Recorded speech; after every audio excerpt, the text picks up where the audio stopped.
Hi everyone, hope you're doing well. Today we're gonna talk about Techno Chord, but more like the groovy side of Techno Chord. The idea is to share with you a maximum of tips and tricks to design your own. So we're gonna cover first all about MIDI and notes, then we're gonna talk about pattern and rhythm, and finally I will give you a few tips as well in terms of synth sound design to make interesting synth sound for Techno Chord and stab. Alright, let's jump into it.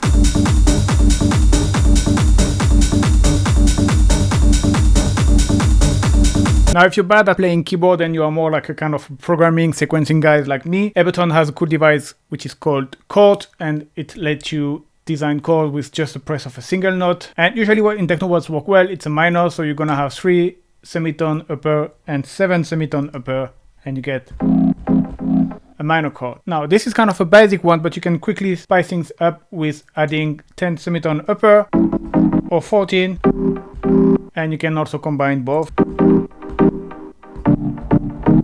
Now here we are staying more in the classic vibe. Another way to stay in the classic vibe, it's more like playing with +5 and +7 semitone. You don't need to play triad chord, or you can just play like this, or +2 and +7 works well as well. Now if you want to get more on the weird side, what's work well is usually +6 semitone.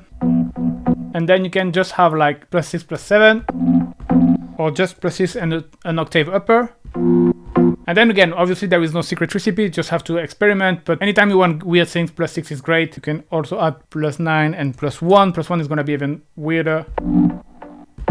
Now, one thing I recommend to do as well is to use a second chord device just after that, -12, so an octave down. So it's going to basically play your chord over 2 octaves, which is going to make the sound richer. Now you could do that just here basically. One thing I like to do sometimes is, for example, if you want to add +3 semitone, you're gonna add -9, or you can do it an octave above, so +15. And you can do this with pretty much anything. Instead of doing +5, you can do -7. Now, if you won't bother now, Ableton has released a cool device which is called Expressive Chord, which allowed you to play chords with just one finger, but different kind of chord, not just like a fixed minor or... Now, about the chord, I made plenty of different presets that will fit well techno. I will share it with you for free if you want to grab them, link in description. And I'm going to use just +2 +7 semitone today. Alright, so let's talk about pattern and rhythm. And we're going to choose G2, and there is some classic pattern that just work, like for example this just work, and you can just move it one step further and it's also work.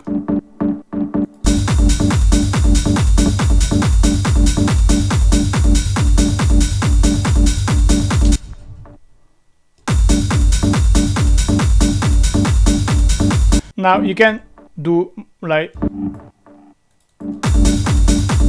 and one thing I can recommend with pattern is, if you're struggling, is you can always start with a small length, and then you can duplicate and maybe try to shift notes around until you find something you like.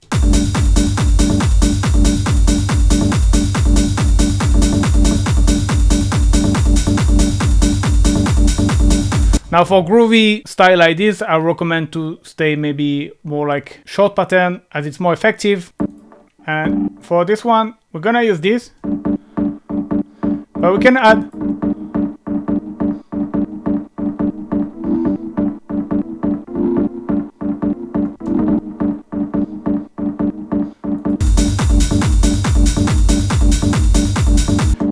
a little variation. Now this can get quickly boring, and one thing usually I will do is I will split actually my chord rhythm into 2 sounds. So I will have the first sound doing the first 3 notes,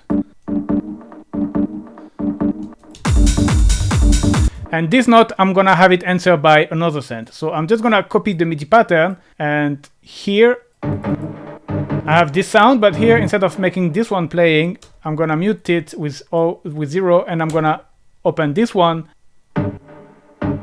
and now together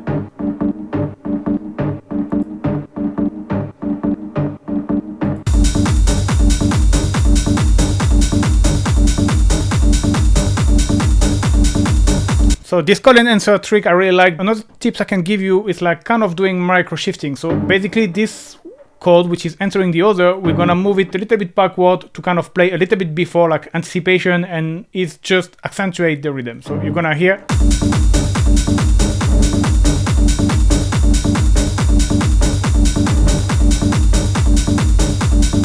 And this works also well because if sometimes you have synth with a bit more attack, like let's say 30 milliseconds,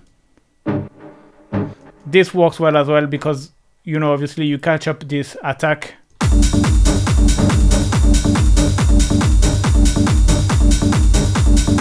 Compared to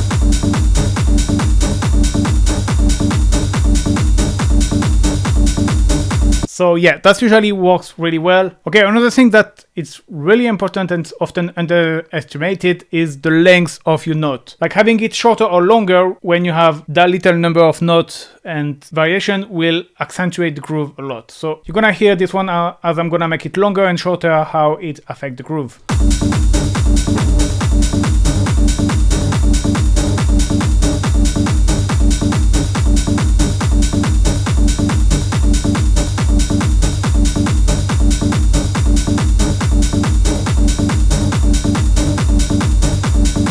Now you could do this with the release of your synth, and you actually have to play together depending of the release. If it's a short release and you have a high sustain, you can really play with the groove and having longer, shorter notes. But that's a great thing to think about when you have just a basic pattern, but you really wanna improve the groove. One thing you could actually improve here is that you take this note and you make it play it another time, but maybe with a lower velocity.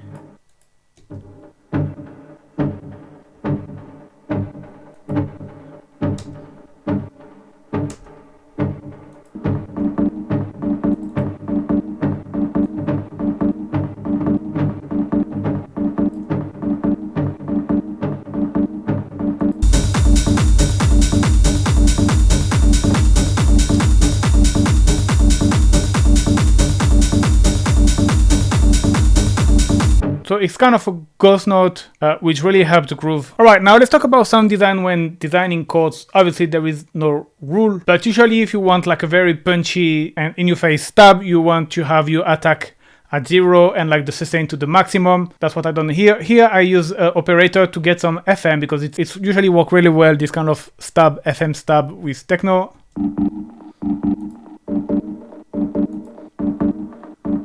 And here I also play a little trick with the different envelopes, so I'm just adding like kind of transient.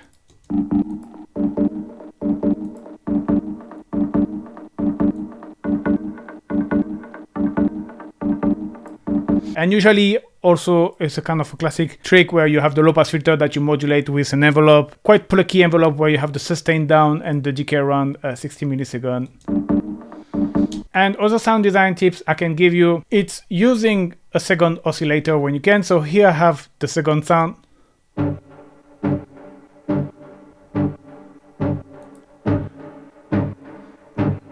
And here I had the second oscillator that tune 1 semitone. So again, it depends if you want weirdness. Again, here I have the volume envelope, full blast on, no attack, 0 attack, and the system at the maximum, so you get the full sound blast straight up. And then you have the filter envelope, which may be the sustain down, so which create the plucky sound, kind of sharpen it.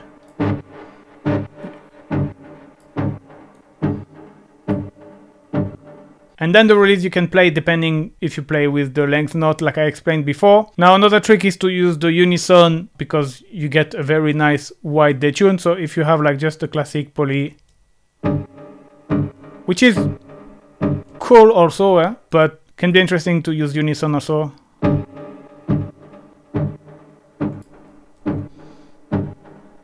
Now, one thing with sound design sometimes and with stab what you can find hard is to have the sound more in your face. So I have 3 tips. One is to use this rack I made called Modernizer. It's just a vocoder set in the way that just make you sound more modern, louder. Then I like to use drum bass because you have the compressor, you have also crunch, which gonna add some mid-high harmonics and gonna bring everything more in the face. And you also have this rack I've made. It's a free rack. It's kind of combining this modernizer and the drum bass and other effects to just quickly make you sound loud and in your face. And you have even a stab preset. Maybe I'm gonna put it before the reverb.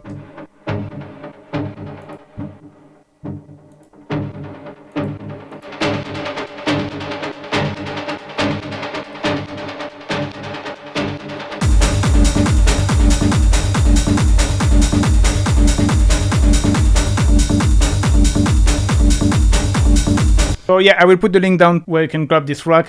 It's another video I made where I explain the rack, how to use it. And yeah, that's pretty much it for today. So I will put the chord preset, if you want to grab them, in the description. And if you want to support me, you can grab the full project on my Patreon if you want to have a look a little bit more into all the elements I use for this demo, for this tutorial. So yeah, thank you very much for watching and see you next time. Bye bye.